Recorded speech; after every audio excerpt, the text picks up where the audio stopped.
Hello you guys, welcome back to my channel. My name is Lorena Gary and I post here on my YouTube channel every Monday and Saturday, so please don't forget to like, comment, share, and subscribe. We are going to be doing this press-on nail set right here. I am just going to go ahead and replace any of those sticky tabs that are no longer that sticky. These are double-sided sticky tape. You guys could actually use these to apply your press-on nails if you're going to want to wear them just to put them on for a picture, or if you just want to wear them just for a quick little date. And yeah, so but I use these for my stand to make my press-on nails. I do feel like this has actually been something that has helped me so much, and I love that you're able to kind of like easily take them off and put them back on. And I love that even the little stand, it has the little knobs where you put the thing on and you can take them off just like that and stick them back down, and they are magnetic, so they stay on there pretty well.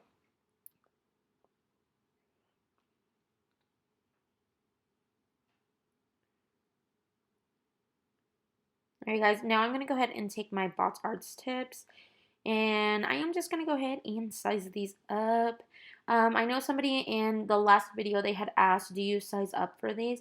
And in all honesty, you guys, in my last video, I did end up doing, or one of my other videos, I did end up doing these press-on nails as well. And honestly, I would definitely recommend sizing up, just because I do feel like the chemical reaction causes heat, and the heat causes them to shrink. So I do recommend sizing up a little bit, not a whole lot, but just keep in mind when you put them on your nails, it's like they almost become a little bit stiffer as well. You're able to kind of press them down, but your nails will be sore if you try to stick them down with like super glue and things like that. I would recommend using a nail glue as well if you guys are doing this. I don't recommend leaving the press-on nails for a long period of time, just because moisture can get in between your nails and the nail enhancement, and it will cause yourself a greenie. If you're doing acrylics and things like that, if you're going to a really good nail tech, you don't have to worry about that. But with press-on nails, I would definitely recommend being careful about that. I went ahead and got my monomer, and then I'm going to be using this color in Desert Rose from Montage. I'm going to go ahead and place the bead and angle my tip downwards as if I'm working on an actual person. And I'm just going to clean up the sides, making sure that it doesn't end up bubbling out, just because sometimes I do feel like with nails, if you don't clean up the sides and whatnot, it does tend to end up making the nail look a little bit more bulky and rounder and things like that, and you don't want that. And so this is a hack, so if you don't want to be filing so much, make sure to swipe the sides, and that just allows you to have like a really nice and clean guide.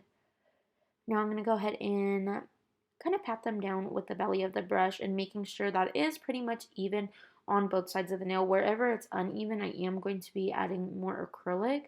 So if I do pick up smaller beads and place them in certain spots, it's just because the acrylic is very low in that area. And I like to pat it from side to side with the belly of the brush, and then I like to swipe down with the very tip of the brush. And if there is anything in the acrylic, like how it was right there, you're just going to want to go ahead and take it out, just because I know sometimes people think like, oh, like filing will just take it out, but it won't. Unless it's very, like on the very surface of it, then you'll be fine. But sometimes it may look that way and it's not, and it's kind of like a layer deep in there, so you would have to do a ton of filing, and then you would have to rebuild up the nail if you ended up making it way too thin. So I like just to take it out while I have the chance to, while it's still wet and it's not so stubborn. Alright you guys, I'm going to go ahead and let you guys watch me do the rest of these nails. It's basically the same concept for all of them. You guys might see in some of them that either I have a lot of excess acrylic coming off, and that is totally fine. It's better to take it off and kind of just like let it go. I know it sucks kind of seeming to waste product, but that's why I do sometimes work in smaller beads, just because I don't like to waste my product. I don't like it to see it dripping like that. But in all honesty, it's like a very minimal product. But if you're doing like big old drips, I definitely recommend trying to work with a smaller bead, just because it will end up wasting a ton of product.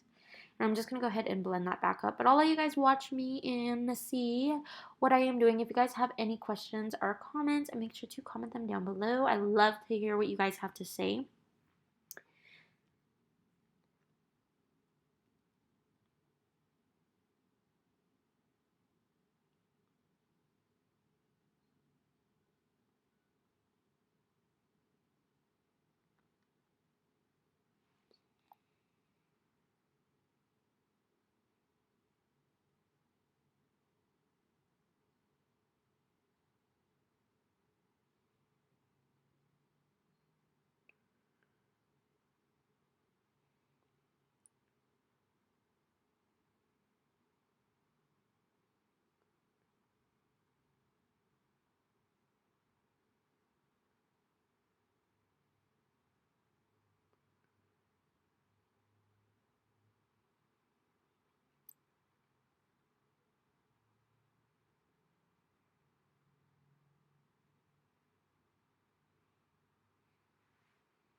Alright guys, you guys can see right here in this tip in particular that I did end up doing actually too small of a bead for the base of it. And so basically what I was trying to do is try and make sure that I would cover the whole entire nail with this one bead.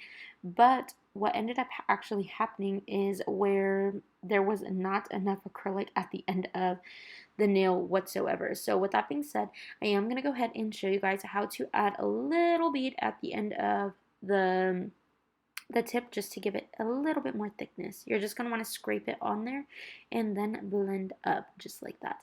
And in some cases you might have to actually pat it to level it out, but for the most part that is one of the easier ways that I have found to do a tip, just to add a little bit more of that acrylic.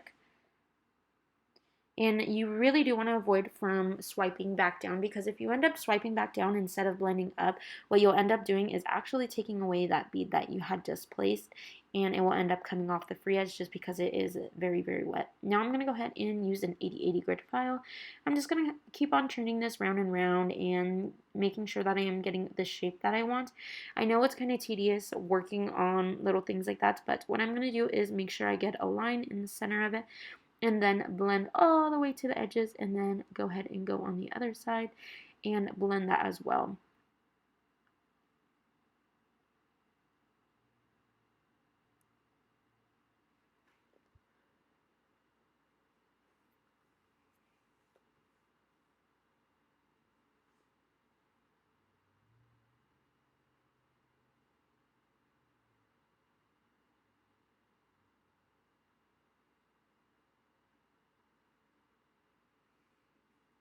Alright, and then now I'm just kind of angling that file, and I am just kind of going in and making sure that around the cuticle area is nice and thin and not too thick.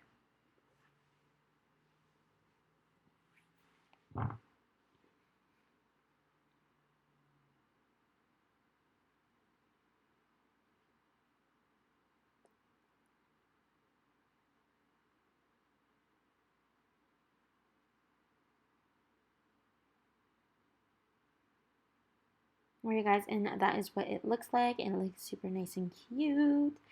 And now I'm just going to go ahead and give those a nice good buff.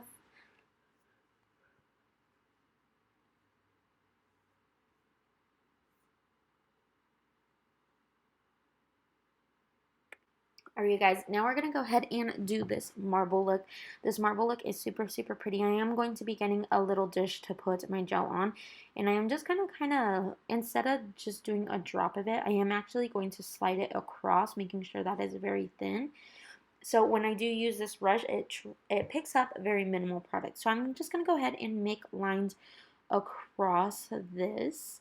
And I'll kind of be going back and forth. And I am going to be cleaning my brush throughout it just because I don't want a ton of product in there. And then I am going to be going in and trying to make it where there's a little bit more lines and things like that in there. I feel like the more detail you do into this, it looks really pretty. And even if you were to do very minimal, it's very pretty.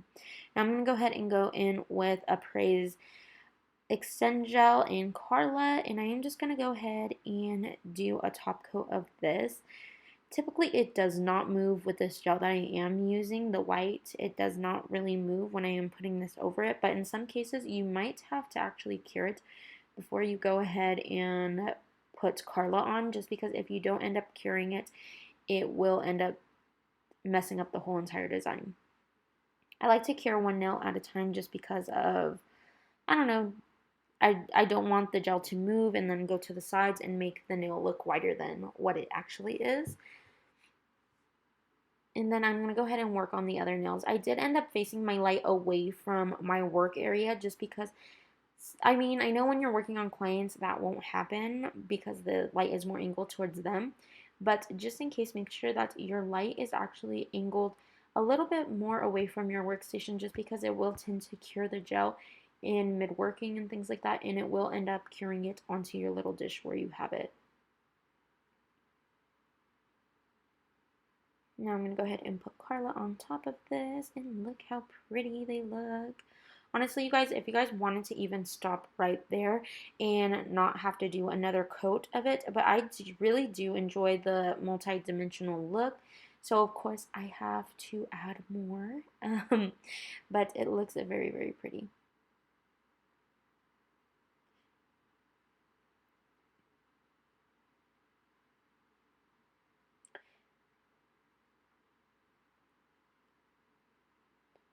And I'm going to go ahead and apply that on there, making sure I wipe the sides after every single nail I do. And I like to swipe up when I am doing press on nails, but if I am working on a client, I will only go in the downward motion just because of the fact I don't want it into their cuticle, just because it'll be a hot mess and all that. So every time you see the nail tip that I just finished go off camera, I am actually putting it into the light to make sure that it's getting nice and cured and nothing's moving around after I had finished.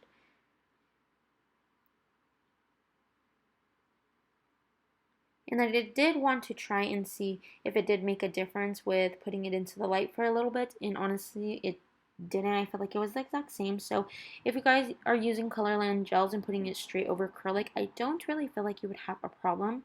And even if it does streak a little bit, I don't feel like for this design it is really that big of a deal unless it wipes it completely across the whole entire nail. Then I feel like you might have a problem. But even as far as getting mixed into my gel color, I don't feel like it even did that. So I was pretty happy with that just because it gave me one less step to do when working with gel. So I love that. Just because I do feel like with gel, you do end up having to layer it, put it into the light, cure it, put it into the light, cure it, and do your design and work like that. Which I find that method, I do use that quite a bit in all of my sets. whether it's just to flash cure it or to do a full cure. Usually with Colorland gels, I do like to do a full cure, just because if not, I do feel like it ends up tending to kind of wrinkle and things like that. So definitely recommend going in and doing that full cure.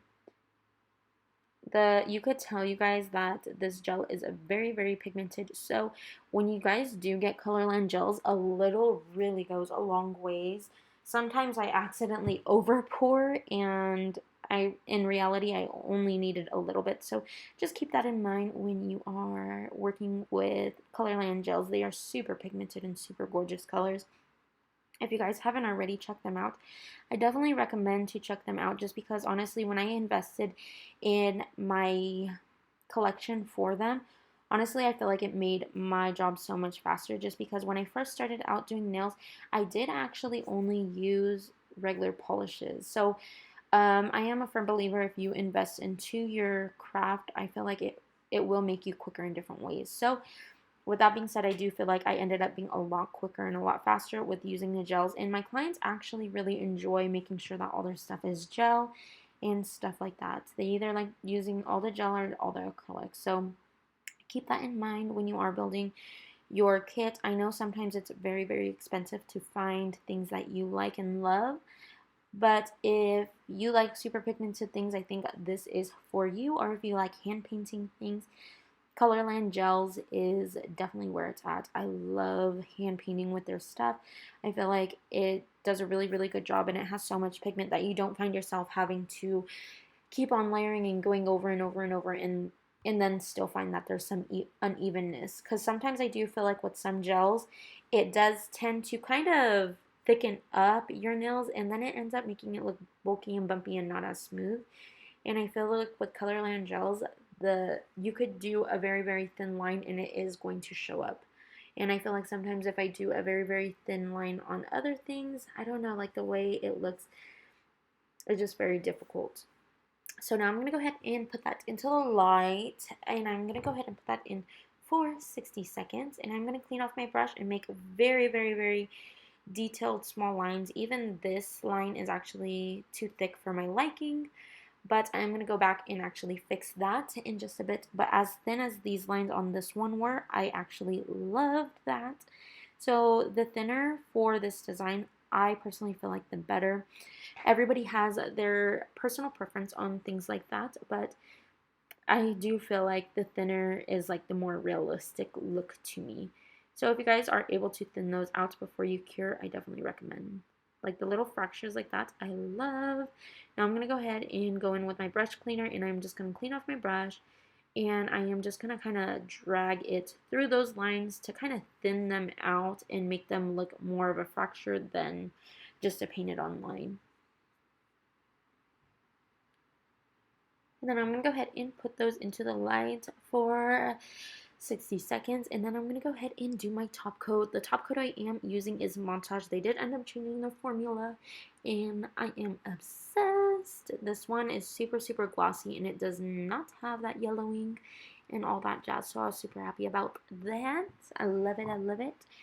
And so I'm just going to go ahead and put a thin coat of that on. You don't need a very thick coat of that. And then even after, I'm not sure if I do show it on camera, but I do recommend cleaning the sides of the nail, just because you don't want it to end up bulking up. And you guys could see how dimensional these actually look and how beautiful they are looking. I'm so happy I learned to do this method. I ended up actually finding this method on TikTok from Chon Legends page, and I did want to try it out and share it with you guys, just because I do feel like when I had first tried to do this type of nail art, it was a pain for me. So the fact that he had posted something, and I do feel like it was so helpful, and it made it actually so much easier. Alright, now I'm going to go ahead and get some foil gel on my brush, and I'm just kind of scribbling lines on there, and then I'm going to be putting some foil over this. I do recommend actually working with an actual foil that is supposed to be meant for the foil gel. I ended up actually using like gold leaf foil, and that was a pain in my butt. So honestly, you guys, save your time and use one of those instead of what I did, just because it was a lot of work.